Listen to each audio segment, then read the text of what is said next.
اس گرم آنسو نے آپ حیات کا کام کیا. نبی اکرم کی آنکھیں کھل گئیں. آپ نے اپنی بیٹی کی آنکھوں میں آنسو دیکھے اور اپنی بیٹی فاطمہ کو اپنے قریب دیکھا تو آپ کو قوت مل گئی. آپ نے اپنی بیٹی کی آنکھوں میں آنسو دیکھے تو اپنی تکلیف بھول گئے اور فرمایا وہ قوم کیسے نجات پائے گی جو محمد کی بیٹی کو رلاتی ہو. وہ قوم کیسے کامیاب ہوگی جس نے میری 4 سال کی بیٹی کو رلایا ہو. سنو، جس نے فاطمہ کو رلایا یہ میرے دل کا ٹکڑا ہے. جس نے فاطمہ کو رلایا اللہ اس کو رلائے گا، اور جس نے فاطمہ کو خوش رکھا اللہ اس کو خوش رکھے گا. میرے پیارے ساتھیوں، آپ نے اپنی بیٹی فاطمہ کا ہاتھ پکڑا اور لے کر چلے آئے، لیکن یہاں پر بھی آپ نے دعوت دی تو ایک اللہ کی. قولوا لا الہ الا اللہ، لوگوں ایک اللہ کی عبادت کی طرف آؤ. یہ دعوت تھی. آپ لوگ سن سکتے ہو اس کے خلاف نہیں ہوئی، اس کے خلاف نہیں ہوئی، لیکن نبی اکرم غیروں کو بھی دعوت دے رہے ہیں تو ایک اللہ کی طرف دعوت دے رہے ہیں، ایک اللہ کی طرف بلا رہے ہیں. سنو، سننے کا شوق ہے تو کلیجہ سنبھالو. نبی اکرم کے پاس کچھ لوگ دور سے آئے ہیں اور بیٹھے ہوئے اور بیٹھ کر آپ ان کو اسلام کی دعوت دے رہے ہیں. وہ ابھی کافر ہیں، غیر مسلم ہیں. کوئی رومال یا کپڑا ہے؟ بیٹھے ہوئے اور نبی اکرم صلی اللہ علیہ وسلم کے پاس وہ کافر بیٹھے ہیں. آپ ان کو دعوت دے رہے ہیں. اتنے میں حضرت زینب کے پاس سے خبر آتی ہے.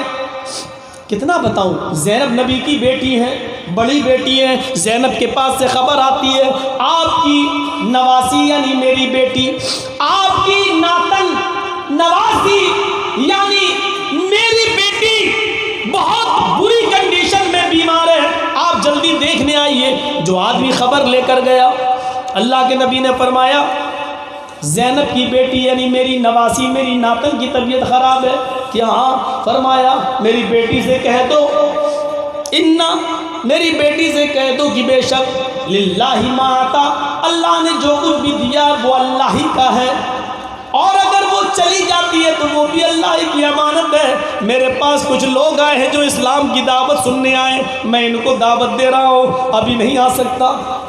وہ چلے گئے اور زینب سے کہہ دیا کچھ لوگوں میں بزی ہیں، باہر سے آیا ہے وفد، آپ ان کو اسلام کی دعوت دے رہے ہیں. حضرت زینب نے دوبارہ بھیجا میرے باپ سے ابو سے محمد رسول اللہ سے کہنا آپ کی بیٹی نے آپ کو اللہ کا واسطہ دیا ہے، جس حال میں اسی حال میں اٹھ کے چلے جائیے. میری بیٹی نے اپنی نواسی کو گود میں لے لیجئے اور اس پر دم کر دیجئے، شاید آپ کی دعا سے میری بیٹی کی جان بچ جائے. اللہ سن لے. اللہ کے نبی کو جب قسم دی گئی تو آپ نے جو لوگ باہر سے آئے آپ نے ان سے کہا میری بیٹی کبھی اتنی پریشان نہیں ہوئی جتنی آج ہے، اب تم یہیں بیٹھو. انتظام کر دیا ان کے کھانے پینے رہنے کا، اور آپ نے چند صحابہ کو لیا اور ان کے ساتھ چلے گئے. اور سنو، زینب کی کمرے میں دستک دی.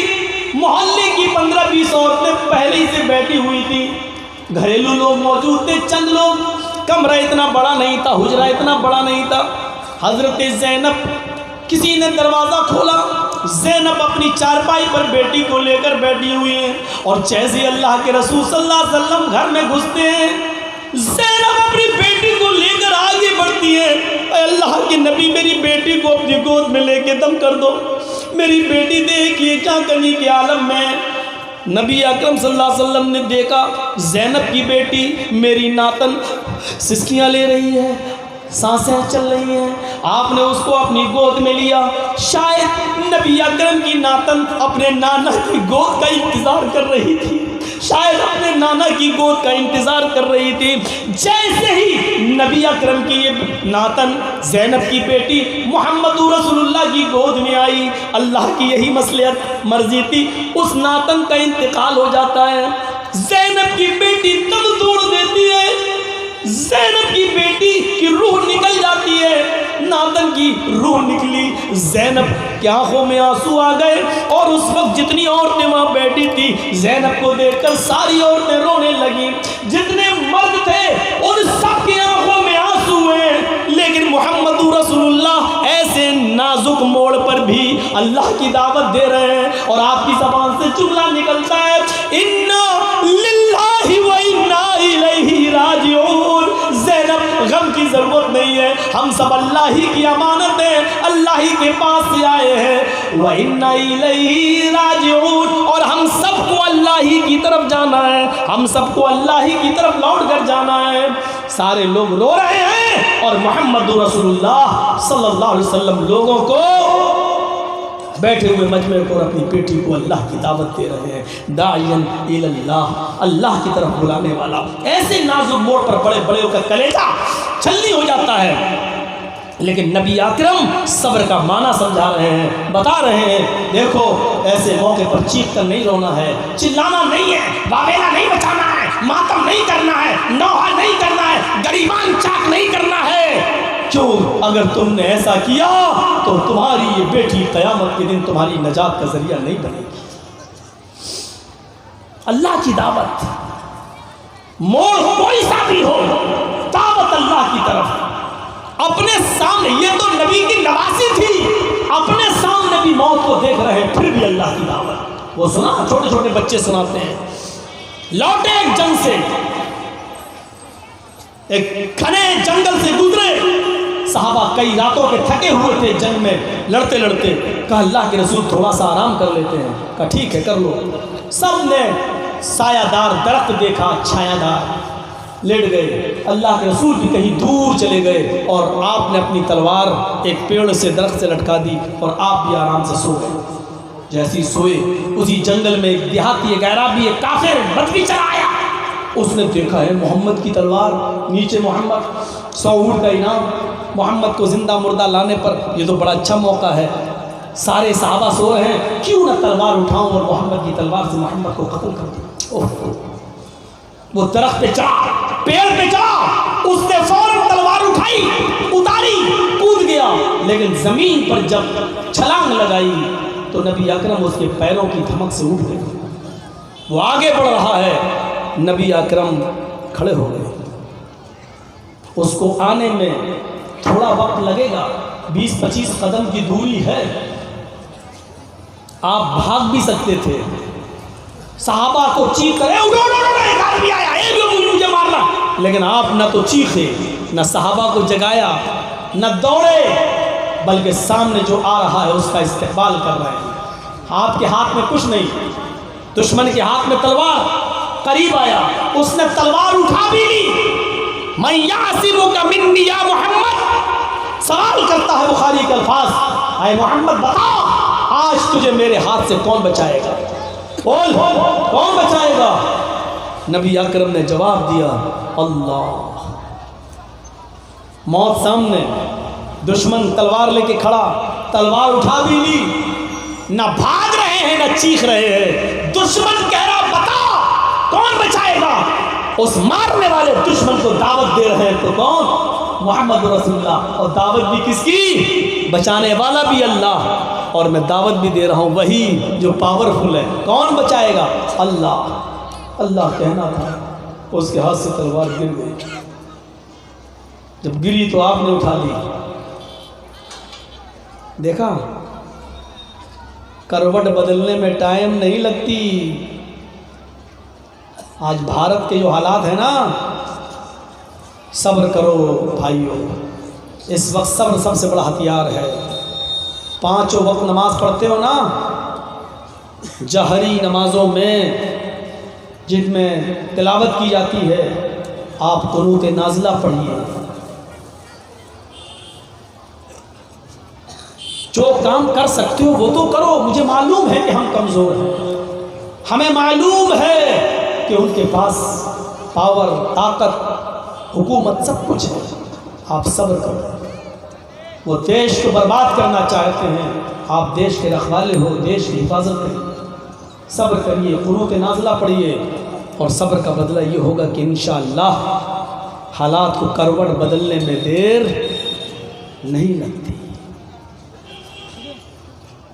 ابن تیمیہ نے کہا تھا، علامہ ابن تیمیہ نے کہا تھا کہ اللہ کافر کی حکومت کی حفاظت کرتا ہے،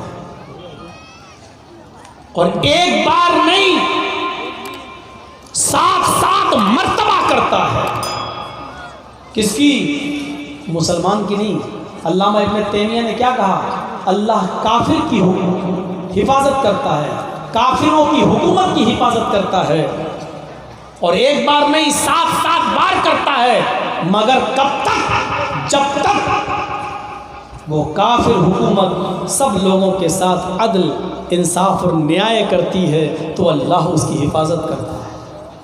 اور پھر علامہ ابن تیمیہ نے کہا کہ اللہ مسلمانوں کی حکومت کو برباد کر دیتا ہے کب؟ جب مسلمان حاکم جب ظلم و بربریت کرنے لگتا ہے اور ظالم بن جاتا ہے، عدل و انصاف چھوڑ دیتا ہے، تو اللہ مسلمان حاکموں کی حکومت کو برباد کر دیتا ہے۔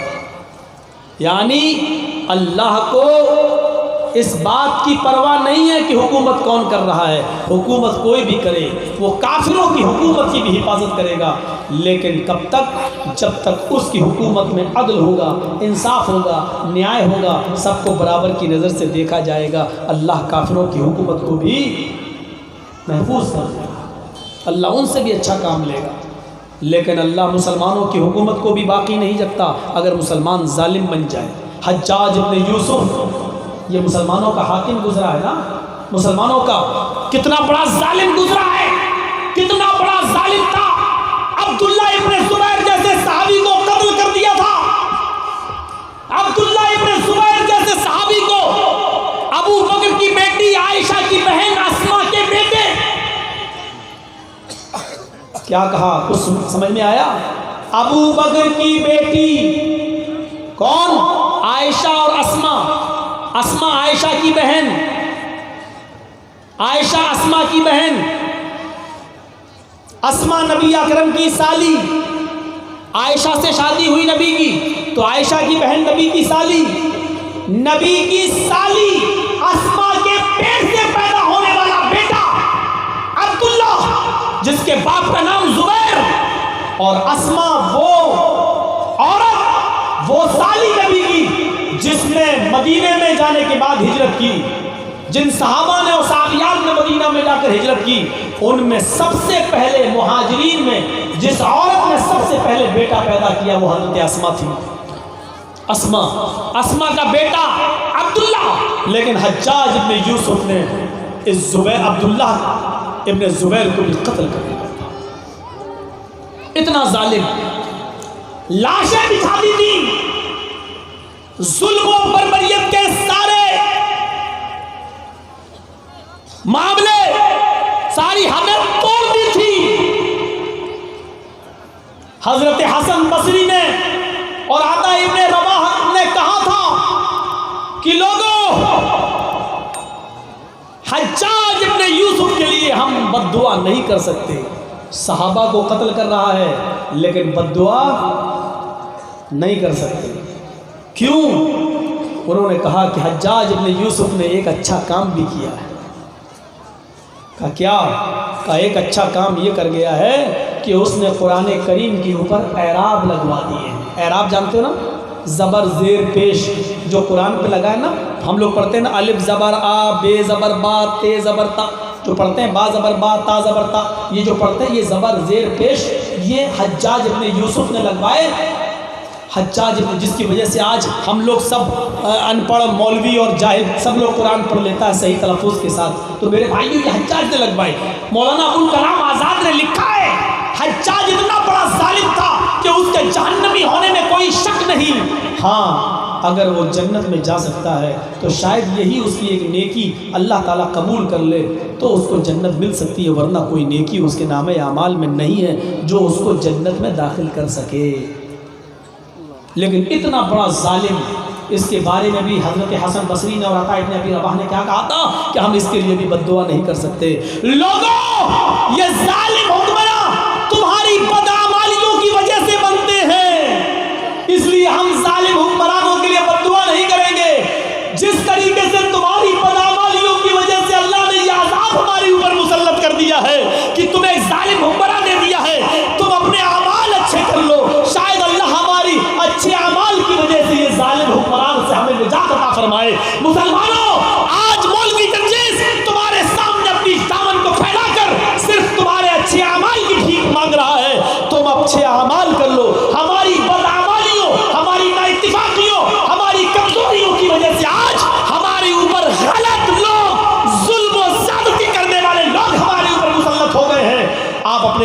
اچھے کر لیجئے، شاید اللہ ہمارے اچھے اعمال کی وجہ سے یہ ظلم و بربریت کا دور ہمارے اوپر سے ہٹا دے اور ہمیں اچھے نیک اور شریف حکمراں ہمیں عطا فرما دے، جو ہمارے ملک کی حفاظت کر سکیں، جو ہمارے دیش کو برباد ہونے سے بچا سکیں۔ ہمارے بدعمالیوں میں ہمارے اوپر ظالم بادشاہوں کو مسلط کیا ہے، ہماری نیک اعمال انشاءاللہ اللہ تعالیٰ ان کو دیکھ کر ضرور ہمارے اوپر سے ظلم و بربریت کا دور ختم کر کے اچھا دور شروع کر دے گا۔ جب برے اعمال کر کے اللہ عذاب مسلط کر سکتا ہے تو اچھے اعمال کرنے پر اللہ رحمت کی بارش بھی کر سکتا ہے۔ یہ میں نے کہہ دیا، بہت کچھ کہہ دیا، بہت کچھ کہہ دیا۔ آپ یہاں بیٹھے ہیں نا، آپ تو سوچ رہے ہیں مولانا نام نہیں لے رہے ہیں، صبح سے 60-70 فون آ چکے ہیں میرے پاس دلی سے، میری زبان سے صرف ایک جملہ نکلوانے کی کوشش کی جا رہی ہے، صرف ایک جملہ ایسا نکال دے مولوی جرجیس کہ کسی طریقے سے ہم اس کو اپنے شکنجے میں لے لیں۔ ایک چینل، بڑے چینل والا ہمیں فون کر رہا ہے بار بار، ایک بہت بڑا چینل جو اب تک ہماری برائیاں دکھاتا رہا، تقریروں کی کٹنگ کر کے دکھاتا رہا، 60-70 فون آئے ہیں آج میرے پاس، لیکن اللہ کا شکر ہے کہ میں بچتے بچاتے رہا۔ تھوڑا سا ہمارے اوپر بھی خیال کرو، ہمارے بھی ماں باپ ہیں، ہارٹ کے مریض ہیں، میں ان کا علاج کرا رہا ہوں، صدمہ برداشت نہیں کر پائیں گے۔ میری بھی ماں ہے، اگر تھوڑا بھی سن لیا اس میں کہ یہ پریشانی، اور آپ جانتے ہو اعظم خان جیسے لوگ جیل کی سلاخوں میں چلے گئے، شرجیل امام جیل کی سلاخوں میں چلا گیا، ایک ایک کو، کفیل خان ڈاکٹر کفیل کو جیل میں ڈال دیا، راسو بھی لگا دیا۔ ابھی ہم جو کام کر رہے ہیں کرنے دیجیے میرے بھائیوں، اگر یہ حالات ہو گئی تو پھر یہ کام رک جائے گا، دعوت و تبلیغ کا کام رک جائے گا۔ میرے باپ اور میری ماں بھی یہ صدمہ برداشت نہیں کر سکتے، جب جوان تھے بات دوسری تھی، اب تو ہارٹ کے پیشنٹ ہیں، تھوڑا بھی صدمہ اگر سن لیں تو اٹیک نہ پڑ جائے۔ ہمیں وہ سب دیکھنا پڑ رہا ہے، ہمیں اپنے بچوں کی طرف بھی دیکھنا پڑ رہا ہے، ہمیں اپنے مسلمان بھائیوں کی طرف بھی دیکھنا پڑ رہا ہے، ہمیں اپنے اس پیارے وطن اور ملک کی بربادی دکھائی دے رہی ہے، اس کو ہمیں بچانا وہ بھی ہمیں دکھائی دے رہا ہے کہ کیسے بچایا جائے۔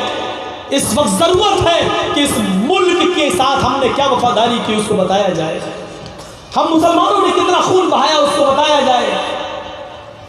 ہمیں شک کی نظر سے مت دیکھو، ہم اس دیش کے وفادار ہیں، 5 مرتبہ نماز پڑھ کے اس دیش کی دھرتی کو 5 مرتبہ ہم چومتے ہیں، مرنے کے بعد اسی مٹی میں دفن ہونے کو سوبھاگیہ سمجھتے ہیں، اپنی خوش قسمتی سمجھتے ہیں۔ سعودیہ میں حج کے لیے جاتے ہیں تو بھارت کا ترنگا لہراتے ہیں ہم۔ ہماری وفاداری کو جہاں تم نہیں پہنچ سکتے ہو مکے اور مدینے کی سرزمین پر، وہاں ہم ترنگا لے جاتے ہیں، اور ہم ترنگا اپنے ملک کا جھنڈا ہم وہاں لہراتے ہیں۔ ہماری وفاداری کو شک کی نظروں سے مت دیکھو۔ میڈیا والوں، اللہ کی قسم ہمیں اس دیش سے پیار ہے، کیوں نہ ہو۔ ہمارے نبی جب مکے گئے، مکے سے مدینہ گئے، جب سوتے تھے تو کروٹ آپ کی مکے کی طرف ہو جاتی تھی۔ صحابہ نے پوچھا اللہ کے رسول سوتے وقت آپ ادھر چہرہ کیوں کر لیتے ہیں؟ تو آپ نے فرمایا میرے صحابیوں ادھر کیا ہے؟ صحابہ نے کہا میں کیا جانوں؟ آپ نے کہا ادھر میرا وطن ہے، ادھر مکہ ہے، وطن کی محبت میرے دل سے نہیں نکلتی۔ وطن کی محبت نبی اکرم نے ہمیں سکھائی۔ جس دیش کی محبت اور پیار کرنا ہمیں نبی نے سکھایا ہو، یا ہمارے اسلام کی تعلیم ہو، ہمارے مذہب کی تعلیم ہو، ہم اس دیش کے ساتھ غداری نہیں کر سکتے ہیں، ہم اس دیش کو گروی نہیں رکھ سکتے ہیں، ہم اس دیش سے سچا پیار کریں گے۔ ہمیں اس دیش کے سموِدھان سے پیار ہے، اس لیے کہ ہمارے دیش کا سموِدھان یہ ہے کہ ہندو، مسلم، سکھ، عیسائی سب کو برابر کا درجہ ہے، سب کو برابر اپنی بات کہنے کا ادھیکار ہے اور حق ہے، اور ہم سے یہ حق مت چھینیے۔ مولوی جرجیس مجرم ہو سزا دو، اگر کوئی رمیش اور راکیش مجرم ہو تو اس کو بھی سزا دو۔ کیا دلی میں ہونے والے کانڈ اور حادثے میں CCTV کیمروں میں آنے والی تصویریں نہیں ہیں؟ کیا آپ کو نہیں بتا رہی کہ مجرم کون ہے؟ میں آج اس منچ سے، اس اسٹیج سے کہتا ہوں، اگر کوئی مسلمان اپدرو اور مچاتا ہوا، جھگڑا ہوا، اگر آپ کو CCTV کیمرے میں دکھائی دے رہا ہے پکڑو، سزا دو، جو سزا دینا چاہو دو، لیکن جن غیر مسلموں نے ہاتھوں میں پتھر لیا، گولیاں چلائی، پتھر برسائے اور جنہوں نے بھڑکایا، وہ کسی بھی پارٹی کے ہوں، کسی بھی دھرم کے ہوں، کسی بھی ذاتی کے ہوں، قانون کو اپنا کام کرنے دیجئے، قانون کو اپنا کام کرنے دیجئے۔ دیش کو کھلواڑ مت بنائیے، دیش کو کھلونا مت بنائیے، اس دیش کو امن اور شانتی کے ساتھ رہنے دیجئے۔ دیش کی بہت بدنامی ہو رہی ہے بدیشوں میں، ہمارے دیش کو دعا کرو اللہ سے کہ اللہ سونے کی چڑیا بنا دے۔ ہمارے اس دیش کو، جمہوریت کو، سیکولرزم کو پوری دنیا کہتی تھی کہ انڈیا اور بھارت میں جو سیکولرزم ہے پوری دنیا میں نہیں ہے، اتنا بہتر، اتنا اچھا ہمارا ملک بھارت، سب کو اپنی بات کہنے کا پورا حق اور ادھیکار، لیکن میرے بھائیوں دیمک کی طرح چاٹنے والے پیدا ہو گئے ہیں، ایکتا اور اکھنڈتا کو خراب کرنا چاہتے ہیں۔ اللہ سے میرے بھائیوں آپ کو میں نمنترن دیتا ہوں، دعوت دیتا ہوں، اگر آپ کو کوئی ہندو بھائی ایسا دکھائی دے جو آپ کے ہاں مجمع میں گھس جائے اور جے شری رام کے نعرے لگائے اور بھڑکانا چاہے، آپ کسی طریقے سے اس کو اپنے شکنجے میں لے کر، سینے سے لگا کر، اپنے گھر میں لے جا کر کھانا پانی کھلا کر، چائے پلا کر، سکون کے ساتھ، بغیر مارے اور پیٹے ہوئے، بغیر دہشت پھیلائے ہوئے، کیونکہ وہ ہمارا بھائی ہے، کسی نے بہکا دیا ہے، کسی کے جذبات میں آ گیا ہے، کسی نے اس کو اکسا دیا ہے، رام چندر جی کا نعرہ لگا رہا ہے۔ رام تو کسی کو تھپڑ بھی مارنے کی اجازت نہیں دیتے تھے، بیجا تھپڑ بھی مارنے کی پرمیشن نہیں دیتے تھے، ناجائز ایک چانٹا بھی مارنے کی اجازت نہیں دیتے تھے۔ یہ رام کا بھکت نہیں ہے، اس نے رام کے نام پر اس کو بہکایا گیا ہے۔ اس کو پکڑیے، اس کو لائیے، کھلائیے اور پھر قانون کو اپنے ہاتھ میں آپ مت لیجیے اور پیار سے اس کو پولیس والوں کے حوالے کر دیجئے۔ صاحب ہم نے اس کو پکڑا ہے، یہ ناسمجھ تھا، اب قانون کو اپنا کام کرنے دیجئے۔ اور ہندو بھائیوں سے میں گزارش کرتا ہوں کہ اگر کوئی مسلمان جہاد جہاد کا نعرہ لگائے، نعرے تکبیر لگائے، سمجھ لو کہ وہ اسلام کا دشمن ہے، وہ اسلام کو کلنکت کر رہا ہے۔ اگر وہ مار رہا ہے تو آپ اس کو پکڑیے، اس کو اپنے گھر لے جائیے اور پیار سے اس کو پولیس والوں کے حوالے کر دیجئے اور قانون کو اپنا کام کرنے دیجئے، اور اس کو اسلام اور ہندو سے مت جوڑو۔ نہ تو ہندو ازم یہ سکھاتا ہے کہ کسی کو مارو، نہ اسلام یہ سکھاتا ہے کہ تم کسی کو بے قصور مارو۔ ہندو اور اسلام دھرم کی شکشا نہیں ہے۔ عیسیٰ علیہ السلام نے تو یہاں تک کہا جو تمہارے دائیں گال پہ تھپڑ مارے تو جواب میں اس کو مت مارو، بلکہ اس کے سامنے بایاں گال پیش کر دو۔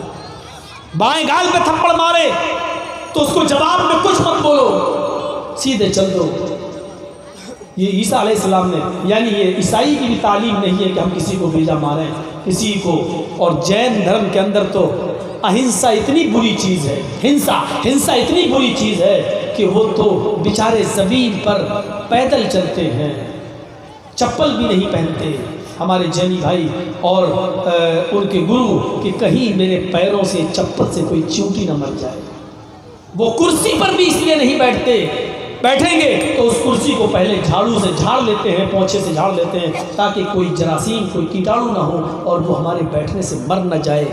وہ ایک شام کو سورج ڈوبنے سے پہلے کھانا کھا لیتے ہیں، کیونکہ سورج ڈوبنے کے بعد اکثر گھروں میں چراغ یا لائٹ جلتے ہیں تو پتنگے آتے ہیں، کوئی پروانہ کھانے میں گر کے مر نہ جائے۔ ان کے یہاں تو ہنسا اتنی بری چیز ہے کہ وہ ایک کیڑے اور مکوڑے تک کی ہنسا کو جائز نہیں، پھر انسان کی ہنسا کو کیسے برداشت کر سکتے ہیں؟ ہمیں اور آپ کو غور کرنا پڑے گا۔ ہندو دھرم کی تعلیم نہیں ہے، یہ رام چندر جی نے نہیں سکھایا کہ کسی کو ناجائز تھپڑ مارو۔ اسلام نے نہیں سکھایا کہ اللہ اکبر کا نعرہ لگا کر تم کسی کو مارو۔ اسلام نے کہا من قتل نفسا فکأنما قتل الناس جميعا، جس نے کسی ایک انسان کو مارا، ایک منشیہ کو مارا، وہ ایک منشیہ کو نہیں، پورے وشو کی مانوتا کو، پوری انسانیت کا قاتل ہے، پورے منشیہ کا، پوری انسانیت کا وہ قتل کر رہا ہے۔ یہ اسلام نے سکھلایا۔ جین دھرم نے بتایا کہ ایک کیڑا بھی نہیں مرنا چاہیے، اس حساب سے زمین پر چلو کہ تمہارے پیروں سے چیونٹی بھی نہیں مرنی چاہیے۔ عیسیٰ مسیح نے ہمیں سکھایا کہ جو دائیں گال پہ تھپڑ مارو اس کو بایاں گال پیش کر دو، بدلہ نہ لو، یہ کسی دھرم کی تعلیم نہیں ہے، کسی بھی دھرم کی شکشا نہیں ہے کہ ہم کسی کو ماریں۔ مسلمان اسلام کو بدنام کر رہے ہیں، ہمارے ہندو بھائی ہندو دھرم کو بدنام کر رہے ہیں، لیکن میں ڈنکے کی چوٹ پر کہہ سکتا ہوں، اللہ کی قسم کھا کر، ہندو دھرم کے اندر ہنسا نہیں بتائی گئی ہے، اسلام دھرم کے اندر ہنسا کا راستہ نہیں بتایا گیا ہے، سکھ دھرم اور جینی دھرم کے اندر ہنسا نہیں، عیسائی دھرم کے اندر ہنسا نہیں۔ ہم خراب ہیں، دھرم ہمارا خراب نہیں ہے، ہمیں اپنے آپ کو بدلنا پڑے گا۔ مسلمان اپنے اسلام کی روشنی میں اپنے آپ کو بدلیں، ہندو بھائی اپنے وید اور پرانوں کی روشنی میں اپنے آپ کو بدلیں، کرشن جی کی اور رام چندر جی کی شکشا کی روشنی میں اپنے آپ کو بدلیں، ہمارے عیسائی بھائی جیسس عیسیٰ مسیح کی تعلیمات میں اپنے آپ کو بدلیں، ہمارے سکھ بھائی گرو نانک کے گرو گرنتھ کو پڑھ کے اپنے آپ کو چینج کریں اور مانوتا اور انسانیت کا پیغام اور سبجیکٹ لوگوں کو پاٹھ پڑھائیں۔ ہمارے جینی بھائی مہاویر جی کی شکشا کو عام کریں اور بتائیں کہ ہمارے ہاں ہنسا کتنی بری چیز ہے، اور پھر دیکھو کہ دیش میں پیار کیا ہوتا ہے اور دیش کی ایکتا اور اکھنڈتا کس طریقے سے ہوتی ہے۔ لیکن کچھ لوگ جو کرسی پر بیٹھے ہوئے ہیں وہ نہیں چاہتے کہ ہم لوگ ایک پلیٹ فارم پہ آئیں، ہم لوگ بھائی بھائی بن کر رہیں۔ کیوں؟ ان کی کرسی ٹکی اسی پر ہے، جب تک لاشوں پر ان کی کرسی کا اسٹیج نہیں سجایا جائے گا ان کو کرسی نہیں مل سکتی ہے۔ دلی کے چناؤ سے پہلے ماحول کو کتنا خراب کرنے کی کوشش کی گئی تھی، لیکن سمجھدار ہو گئے ہیں لوگ سمجھدار ہو گئے ہیں۔ ہم اللہ سے دعا کرتے ہیں کہ اللہ ہمارے ہندو بھائی مسلمان بھائی عیسائی سکھ جتنے بھی دھرم کے لوگ اس بھارت میں رہتے ہیں، اللہ ان کو یہی سمجھداری سے عبرت حاصل کرنے کی توفیق عطا فرما، سمجھداری سے کام لینے کی توفیق عطا فرما، اور اسی طریقے کی سمجھداری دکھانے کی توفیق عطا فرما۔ جو لوگ برگلا رہے ہیں، اور ہم ابن تیمیہ کے اس قول کے باوجود بھی اس دیش کی محبت میں یہ دعا کریں گے، ہم کرنا ہے، اے اللہ، اور آپ کو ہماری اس دعا پر آمین کہنا ہے، اے اللہ، بار الہ، اے میرے پروردگار، اے ایشور، اے پربھو، اے میرے رب، جو بھی ہمارے اس دیش کی ایکتا اور اکھنڈتا ہندو اور مسلمان سکھ اور عیسائی کو لڑانا چاہتا ہے اور ان کے درمیان ایکتا اور بھائی چارے کو ختم کرنا چاہتا ہے، اے اللہ تو اس کو اس دنیا سے مٹا دے، اے اللہ تو اس کو اس دنیا سے ختم کر دے، اے اللہ تو اس کو نشٹ کر دے، اے اللہ تو اس کو برباد کر دے، اے اللہ اس کو جو ہمارے بھارت کے اتفاق کو، ہمارے دیش ہندوستان کی ایکتا اور اکھنڈتا کو ختم کر رہا ہے، اے اللہ تو اس کو ایسی کتے کی موت مار کہ جو بعد میں آنے والے لوگوں کے لیے عبرت بن جائے اور بعد میں آنے والے لوگوں کے لیے نشان عبرت بن جائے۔ دیکھیں کون چلاتا ہے میرے اوپر مقدمہ اس دعا پر، ہم بھی دیکھیں کہ کون چلاتا ہے میری اس دعا پر مقدمہ میرے اوپر۔ ہم نے دیش کی ایکتا کے لیے دعا کی ہے، ہم نے دیش کی اکھنڈتا کے لیے دعا کی ہے، ہم نے دیش کی محبت اور بھائی چارے کو برقرار رکھنے کی دعا کی ہے، اور ہم یہ بھی کہتے ہیں کہ اے اللہ، اگر کوئی مسلمان ہمارے بھارت کے ایکتا اور اکھنڈتا کو ختم کر رہا تو تو اس کو بھی برباد کر دے۔ ہم مسلمان کو بھی کہہ رہے ہیں، اس لیے میں نے لفظ جو کہا ہے، جو بھی، چاہے وہ کسی ذات کا ہو، کسی دھرم کا ہو، کسی بھی برادری کا ہو، جو بھی ہمارے بھارت کو نقصان پہنچائے، جو بھی ہمارے دیش کو نقصان پہنچائے، جو بھی ہمارے دیش کے ہندو مسلم بھائی چارے کو، ہمارے دیش کے ایکتا اور اکھنڈتا کو ختم کرنا چاہے، ہمارے درمیان نفرتوں کی دیوار پیدا کرنا چاہے، اے اللہ تو اس کو ایسی موت مار، ایسی عبرتناک موت دے، ایسی موت دے کہ بعد میں آنے والی روحیں پیدا ہونے سے پہلے کانپ اٹھیں اور ہماری دیش کی ایکتا اور اکھنڈتا کو ختم کرنے کے لیے 1000 بار سوچیں اور اپنی اماں کے پیٹ میں ہی گھٹ کے مر جائیں، بھارت میں نہ آئیں۔ یہ میں نے دعا کی ہے دیش کی ایکتا اور اکھنڈتا کی۔ بہت ہو چکا ہے ڈرامہ، بند ہونا چاہیے، بہت لڑ چکے ہیں ہم، کیا فائدہ ہوا ہے؟ کیا سمجھتے ہیں کہ دلی کے اندر صرف مسلمان مرے ہیں؟ دلی کے اندر ہندو بھائی بھی مرے ہیں، دلی کے اندر وہ بیچارے کانسٹیبل بھی مرا ہے، رتن لال کس کے لیے مرا ہے؟